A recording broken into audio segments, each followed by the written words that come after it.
Welcome back, everyone, to Fireside Sports. I'm Kendall Capps. And I'm Andrew Williams. All right, Andrew, we're at the Final Four. It's finally here. Yes, hopefully you were one of the 2 people out of 6 million whose brackets had all Final Four teams. I know I certainly didn't. I actually had none of the 4 teams. It was not the best years of picking brackets for me. So yeah, I feel pretty good. I picked Butler to be in the Final Four. Very few people saw them going back. Now I'm a little of a Butler homer maybe, but still picked them back. However, I did come on this show last week and make fun of Virginia Commonwealth and say they shouldn't even be in this tournament. Yeah. And here they are about to play. And they've shown to everyone, and I as well, I didn't see it coming into the tournament. You look at their resume, I still think teams like Colorado might have had a better regular season resume, but once you're in, anything can happen, and they've proven that they belong in the tournament. Well, and to me, I've heard a lot of people talk about how this proves that they should have been in the tournament and the selection committee got it right. But to me, this only proves that the selection committee needs to get it right, because it proves that any team that makes this tournament can go to the Final Four. So like you said, you never know when Colorado, Harvard had been in the place of VCU. Maybe they can make a run at it too, and maybe feel a little more stung today watching a team they think they were better than in the Final Four. Well, it's just been an amazing tournament overall, one of the best ones in recent memory. For the last 3 rounds, almost every game has been close, and the only blowouts it seems like that you've seen this year in the tournament were lower seeds blowing out bigger seeds. Surprise like VCU blowouts. Blowing out Purdue and Kansas and was Georgetown. It was amazing what they put together. They have a hot streak coming in, but really a lot of teams do. Kentucky in the SEC tournament, they won the tournament. They were hot going in. Connecticut won the Big East tournament, won 5 games in 5 days.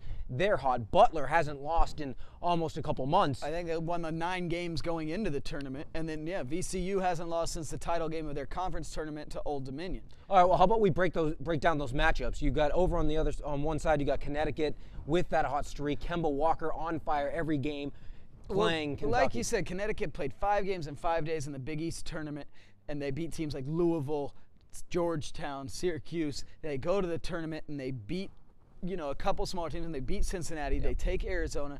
But this team played Kentucky in the Maui Invitational at the beginning of the year, beat them by 20 points. I think Kentucky's come a long way since then. I think UConn has too, but I think Kentucky's freshman players have started to get a lot more mature. They have. They've grown a lot this year. I thought maybe they should have been a 3 seed, possibly a 2, after beating Florida in the grudge match in the 3rd game that they played this season. Instead, Florida got the 2, they got the 4. They had a really tough road to hoe, getting through Ohio State and North Carolina, and they're playing really well going in, but I really believe in this UConn team. I think they have depth now. Lamb is really stepping up. He's big down low. He's able to get block shots and chain shots. And Kemba Walker is finishing games in a way we haven't seen in the tournament in recent memory. And I think Connecticut might make their way into the title game. See, I'm going to go the other way. I'm going to go with Kentucky because of Knight. Travis Knight for Kentucky making big shot after big shot, and they are athletic, they are fast. I think they can keep up with the Kemba Walkers, and I think those guys have come a long way. They lost 4 players last year to the draft, and have a whole new crew. I think it took them about half the season to get rolling. Now they're on it. I think they're gonna outrun Connecticut. All right. Well, how about over on the other side, the just shocking side, in 11 versus 8, VCU, the playing game. Who penciled in playing game winner initially, or now they call it the first 4.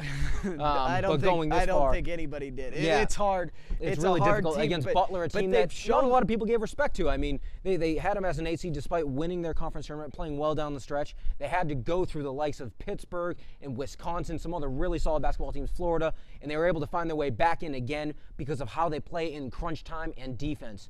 And it's going to be really difficult for them. Well, and these are 2 teams that have come a long way. Butler had losses, a 3-game losing streak, losing to Valparaiso and Youngstown State.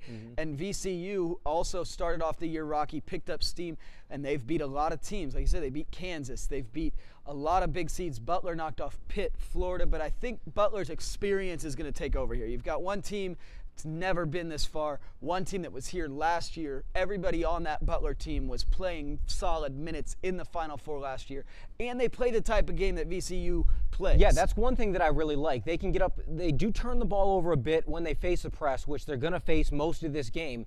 But their ability to lock down on shooters, stay out on 3-point shooters, guard that line. That is how VCU has made their way through this tournament, shooting so many at such a high frequency. It's been amazing what they've done. I think in this game, it's finally going to turn, and I like Butler to also get to the title game. I agree, and I think VCU, the way they play has worked really well against these big, long teams like Kansas, that they can go out and surprise them with how quick and fast they are. But Butler's another small team. I don't think they're going to have that edge, and I think Butler's going to play their kind of game. I think they're going to play smarter and more experience, absolutely, and they'll find their way in the title game.